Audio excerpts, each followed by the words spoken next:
आदरणीय पवार साहेब, आत्ता ज्यांचं भाषण आपण ऐकलं असे या भागातले लाडके आमदार संग्रामदादा थोपटे, दिनकर हरपळे, अतुल घरपाळे, अतुल पवार, जगन्नाथ बापू शेवाळे, भारतीताई शंकर मांडेकर, अमोल नलावडे, दिनकर सरपाळे, स्मिताताई राऊत,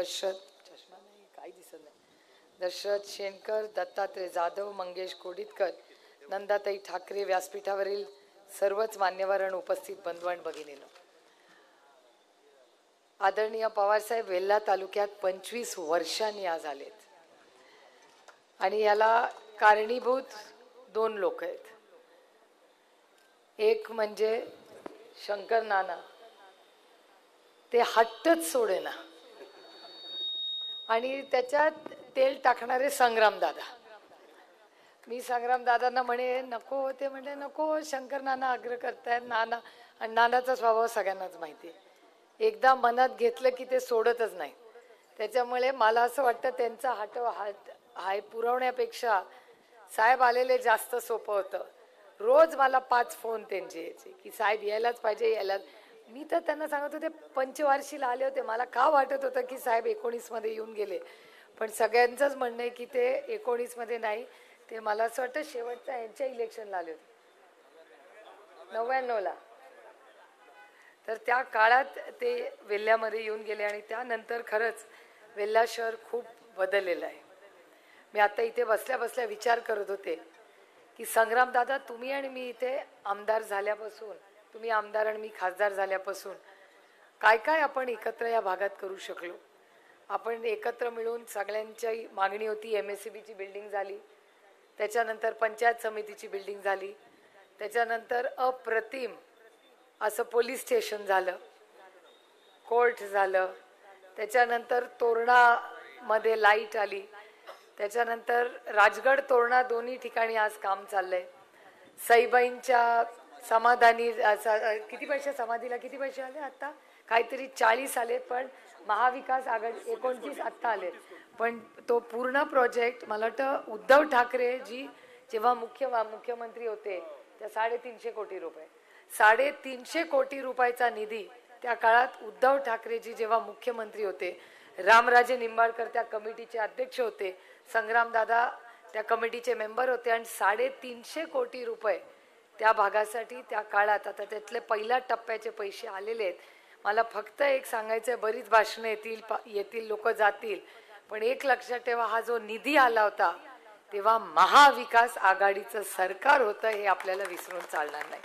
आणि त्याच्यात सगळ्यांचं योगदान आहे, ते काय फक्त एकटी मी किंवा एकटे संग्रामदादांनी नाही केलेलं, तुमच्या सगळ्यांचं तो निधी आणण्यात खूप मोठं योगदान आहे. आणि वेल्हे तालुक्यामध्ये दुसरं आपण, मला वाटतं मोठी मागणी आपल्याला पूर्ण करण्यात आली की वेल्हे तालुक्याचं नाव बदलायचं, त्याचं नाव राजगड ठेवायची अनेक वर्षाची इच्छा होती. आणि मगाच्या भाषणात आपण म्हणला मडेघाट, आता बुरुक नानांना मडेघाट म्हणलेलं चालत नाही, त्याचंही नामकरण त्यांनी केलेलं आहे, वीर तानाजी मालुसरे असं आपण त्याला नाव दिलेलं आहे. त्यामुळे हा सगळा जो इतिहास या भागातला आहे किंवा इथला जो स्वाभिमानी मावळा आहे, त्याच्या प्रत्येक आठवणीमध्ये एक खूप मोठा स्वाभिमान आहे. वेल्हे तालुका जरी लहान असला तरी इथले लोक प्रचंड कष्ट करणार आहेत. पुण्यामध्ये कुठेही गेलं तरी एखादा येऊन कोणीतरी म्हणतो की मी वेल्ह्याचा आहे, मी भोरचा आहे, आणि सगळ्यांचं एक घर इथे आणि एक घर पुणे शहरामध्ये. आणि पुणे शहरात राहिले तरी दर शनिवार रविवारी सगळे भोर आणि वेल्ह्याला पळतात. पुण्यात नाही भेटणार तुम्हाला, कारण का इथली अजूनही हवामान, आता संग्रामदादांच्या प्रयत्नातून अनेक वर्षात झालेले रस्ते, त्याच्यानंतर झालेली आपली जलजीवन मिशनच्या माध्यमातून झालेली आपली सगळी, एक स्कीम नाही, जलजीवन मिशन ही केंद्र सरकारची स्कीम आहे. 50% निधी हा केंद्र सरकार देतो आणि 50% महाराष्ट्र सरकार देतो. आणि 50% जेव्हा निधी दिला तेव्हाही महाविकास आघाडीचं सरकार होतं. आणि मला अभिमान वाटतो तुम्हाला सांगताना की ज्यावेळी जलजीवन मिशनचा मोठा उपक्रम केला, बारामती लोकसभा मतदारसंघात सगळ्यात जास्त निधी कुठल्या मतदारसंघात आला असेल तर तो भोर विधानसभामध्ये आलाय हे सांगताना मला प्रचंड आनंद होतो. आणि सगळ्यात महत्त्वाची गोष्ट, लोक म्हणतात की सत्तेमधला जो माणूस असेल त्याच्या विचाराचाच खासदार असला पाहिजे. मला प्रश्न पडतो, मी पण विरोधातली खासदार, संग्रामदादा विरोधातले आमदार, पण सगळ्यात जास्त निधी तर भोरमध्ये आला. त्याच्यामुळे सगळं सत्तेत असतानाच होतं असा काही लोकांचा गैरसमज आहे. तो मला आज खरं तर माझ्या भाषणात दूर करायचा. कारण लोक म्हणतात की जर केंद्र सरकारच्याच विचाराचा जर खासदार असेल तरच विकास होतो. लांब कशाला जायचं, पुण्याचं बघू, सोलापूरचं बघू. सोलापूरमध्ये 10 दिवसातून एकदा पाणी येतं. गल्लीपासून दिल्लीपर्यंत भारतीय जनता पक्षाचा, जिल्हा परिषद त्यांची, कॉर्पोरेशन त्यांचं, आमदार त्यांचे, खासदार त्यांचे. काय मोठी क्रांती घडली हो सोलापूरमध्ये. त्याच्यापेक्षा 10 पटीने कामं बारामती लोकसभा मतदारसंघात झाली आहे. तशीच पुण्याची परिस्थिती. आपण सगळे पुण्यात राहता. मला खरं सांगा, पाण्याचा प्रश्न गेले 7 वर्ष भारतीय जनता पक्षाची सत्ता पुणे शहरात आहे. कचऱ्याचा प्रश्न सुटला, पाण्याचा प्रश्न सुटला. सगळीकडे जिथे आपले भोर वेल्ल्याचे लोक राहतात सगळीकडे टँकर आहे की नाही तुमच्या सोसायटीत टँकर? मग 24/24 तासात पाणी देऊ आम्ही 7 दिवस, असं भारतीय जनता पक्ष म्हणली होती. काय मोठं पुण्यात क्रांती घडली. पुण्यामध्ये एक मेट्रो आली. मेट्रो सोडून दुसरी कुठली, पुण्यातला कचरा वाढला, पुण्यातला ट्रॅफिक वाढला, पुण्यातलं पाणी कमी झालं. मग कॉर्पोरेशन त्यांचं, आमदार त्यांचे, खासदार त्यांचं. मग पुण्यात काय मोठं क्रांती दाखवली. मग त्याच्यापेक्षा जास्त जर तुम्ही डेटा सगळा बघितला किंवा स्कीम्स बघितल्या तर मग बारामती लोकसभा मतदारसंघ हा मला अभिमान वाटतो तुम्हाला सांगायला की जरी मी विरोधी पक्षातली खासदार असतील तर पुणे आणि सोलापूरपेक्षा निधी हा बारामती लोकसभा मतदारसंघात जास्त आलेला आहे आणि जास्त निधी हा भोर तालुक्यातही आलेला आहे. त्याच्यामुळे निधी कसा आणायचा ना हे सगळ्यांनाच आलं पाहिजे. आणि महाविकास आघाडीच्या काळात खरंच आपल्या भागात चांगली कामं झाली. तेव्हा पक्ष एक होता. लोक विसरतात की पक्ष एक होता. 18 वर्ष आम्ही एकत्र एक संघटना म्हणून काम केलं. तेव्हा कुणालाच माझ्यातले गुण दिसले नाही. 6 महिन्यात असं काय झालंय काडीमोड झाल्यापासून की माझे जे गुण मी कधी ऐकलेच नाही तेच आजकाल ऐकायला मिळतात. 17.5 वर्ष आम्ही सगळ्यांनी एकत्र काम केलं. गुणा गोविंदाने चांगल्या पद्धतीने काम केलं. पण ठीक आहे, आता ते विरोधक आहे, त्यांना काहीच बोलायला नाही म्हणून ही टीका करतात, तेवढा तर त्यांचा अधिकार आहे. आणि मला तर नेहमी वाटतं विरोधक पण जरा दिलदार असावा. इथून आपण थोडी टीका करावी, तिथून त्यांनी थोडी टीका करावी. पण ह्या सगळ्या पार्श्वभूमीवर एक मला तुम्हाला सांगायचं आहे की आपल्या भोर वेल्हा मुळशी तालुक्यामध्ये संग्रामदादा, आता शिवसेनेचे आपले सगळे सहकारी आहेत, वंचितचे आपले सगळे, आम आदमी पार्टी, या सगळ्यांच्या सहकार्याने आपल्या भागामध्ये अतिशय चांगलं काम झालेलं आहे, विकास झालेला आहे. आणि आणखीन आपल्याला खूप करायचं आहे ह्याची जाणीव मला आहे. आपलं पोलीस स्टेशन तर जे झालंय ना तर ते ह्या राज्यातलं सगळ्यात उत्तम असेल. अतिशय अप्रतिम आपण पोलीस स्टेशन. आणि त्याच्यात सगळ्यांचे, मी म्हणत नाही मी केलं, मी म्हणते आपण केलं. मी कधीच म्हणत नाही, मी माझ्या खिशातले पैसे घालत नाही त्याच्यात. सगळ्यांनी मिळून करत असतं, सगळ्यांचं मार्गदर्शन त्याच्यात असतं. आणि आपल्या ज्या वास्तूबद्दल संग्रामदादा म्हणाले की आपली प्रशासकीय इमारत ती सगळ्यांनाच माहिती आहे काय कारण आहे, इथे करायचं तिथे करायचं, पण त्याचाही निधी हा झालेला आहे. त्याच्यामुळे तीही आपल्याला पुढच्या वर्षभरात प्रशासकीय इमारत झालेली दिसेल. ती काय फारशी अडचण येणार नाही. पण हा तालुका मला स्वतःला अतिशय प्रिय. सगळ्यात चांगला तांदूळ आपल्या भागात कुठे होत असेल तर तो तुमच्या आणि माझ्या वेल्ह्यामध्ये होतो. आज छायाताई आहेत का नाही, दिसल्या ना आहेत, छायाताई इथे उपस्थित आहेत. सगळ्यात चांगला इथे महिला मोठ्या संख्येने उपस्थित आहेत. छायाताई हातसडीचा अतिशय चांगला तांदूळ इथे विकतात आणि बचत गटाच्या माध्यमातून अतिशय चांगलं काम छायाताईंनी उभं केलंय.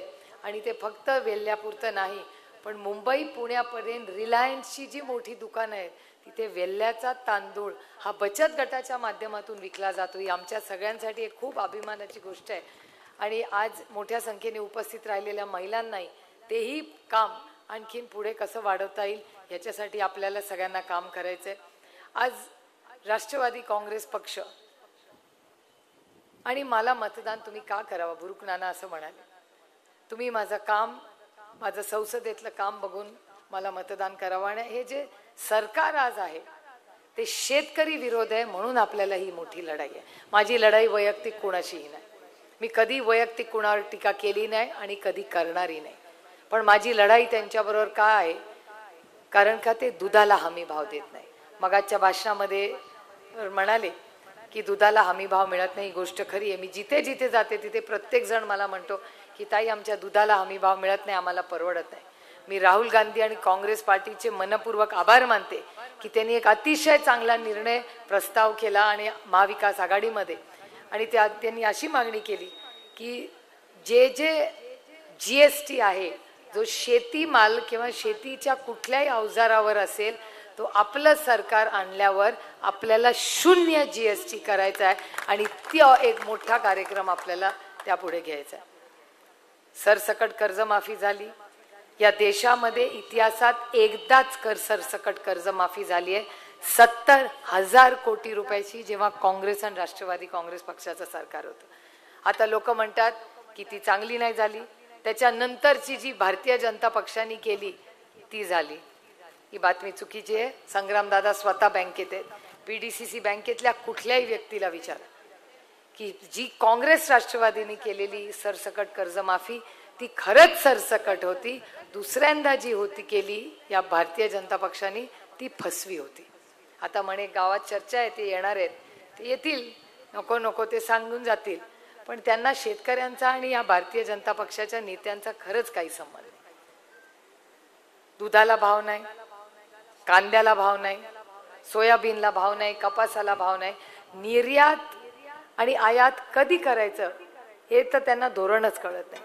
कांदा पिकवणारा शेतकरी हा अडचणीत येईल हे गेले 8 महिने मी म्हणते, पण एकदाही पियुष गोयल साहेबांनी माझं ऐकलं नाही आणि कुजत राहिला कांदा. पाकिस्ताननी त्याच्यात पैसे कमवले, पण भारताच्या शेतकऱ्याला या केंद्र सरकारने निर्यात करू दिला नाही. आणि आत्ता काहीतरी नियम आणलाय, पण आता आपल्याकडे कांदाच राहिला नाही आणि त्यानंतर परत ती पण फसवीच निघाली. त्याच्यामुळे हे 10 वर्ष केंद्र सरकार आल्यामुळे तुमच्या माझ्या पदरात काय पडलं? तुम्ही मला विचार करून सांगा की आपण जर हिशोब केला, थोपटे साहेबांपासूनचा हिशोब घेऊ, हा काँग्रेसचा विचार आणि भारतीय जनता पक्षाचा विचार. मला खरं सांगा की वेल्ल्यामध्ये वीज कोणी आणली? काँग्रेसने आणली का भारतीय जनता पक्षाने आणली? शाळा कोणी काढल्या? कॉलेज कोणी काढलं? हे इथलं पण कॉलेज आहे ना, ते काँग्रेसच्याच काळातले. त्यानंतर साखर कारखाने कोणी काढले? बँक कोणी काढली? अंगणवाडी कोणी केली? इथलं पोलीस स्टेशन कुणाच्या काळात झालं? पंचायत समिती MSCB कुणाच्या काळात झालं? जर सगळंच काँग्रेसच्या काळात झाले, मग 10 वर्षात आपल्या पदरात काय पडलं? महागाई, बेरोजगारी आणि भ्रष्टाचार. बघा आता ते सगळे म्हणतात की BJP वाल्यांची सगळी मुलं काँग्रेसच्याच विचाराच्या संस्थेत पडतात. ही गोष्ट खरी आहे. तुम्ही एक मागणी केली की इंजिनिअरिंग आणि कुठलं कॉलेज पाहिजे तुम्हाला? मेडिकलचं कॉलेज. मला असं वाटतं इंजिनिअरिंग कॉलेज अतिशय चांगलं थोपटे साहेबांनी भोरला काढलेलं आहे. पण ह्या सगळ्याचा एरियाचा असे ठिकाण बघू, कारण आपली मुलं शिकायला पण फार सिम्बायसिसला जातात. म्हणजे आपल्या मतदारसंघात भोर, वेल्ला, मुळशी हा एक खूप मोठा मतदारसंघ खरं तर संग्रामदादा आहे. मुळशीला आणि भोरला हे सगळं करू शकलो, पण वेल्ल्यामध्ये शाळा इंजिनिअरिंग कॉलेजला आता फार डिमांड नाही राहिला. तर असं काहीतरी चांगलं कॉलेज करू ज्याच्यातून पर्यटन कसं वाढेल आणि त्यातून इथे राहून आपल्या मुलांना हाताला काम कसं मिळेल, त्या पद्धतीचं कॉलेज काढू. हे सगळे गड, मी तर हे सगळे गड अखंड या सगळ्यांच्या मदतीने चढत असते.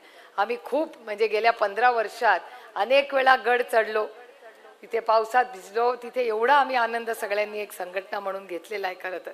आणि प्रेमाचं आपलं जे नातं आहे त्याच्यात आपल्याला पुढच्या 5 वर्षात पाणी आणि पर्यटन आणि नवीन जे 1-2 मोठे रस्ते आपल्याला करायचे आहेत, त्या कामासाठी संग्रामदादा आणि मी कटिबद्ध आहोत. आपण अनेक वेळा 3 वेळा मला मोठ्या संख्येने मतदान करून दिलं. यावेळीच माझं चिन्ह बदललंय. मी पक्ष नाही बदलला. सगळ्यांना माहिती आहे काय झालं आणि टीव्हीवर तर ऐकून ऐकून कंटाळला पण असाल. हे फक्त मीडियावाले कसे कंटाळले नाहीत मला कळत नाही. रोज तेच प्रश्न विचारतात.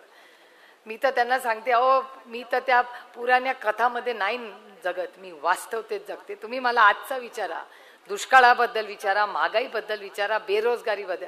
आता 5, 10, 20 वर्षापूर्वी काय झालं ह्याच्यातून माझ्या दुधाचा भाव प्रश्न सुटणार आहे का तुम्हाला हमी भाव मिळणार आहे? कुठला प्रश्न सुटणार आहे? त्यांना बेरोजगारी, महागाई आणि भ्रष्टाचारावर उत्तरच देत नाहीयेत, म्हणून ते 10-20 वर्षाच्या कथा सांगतात आपल्याला.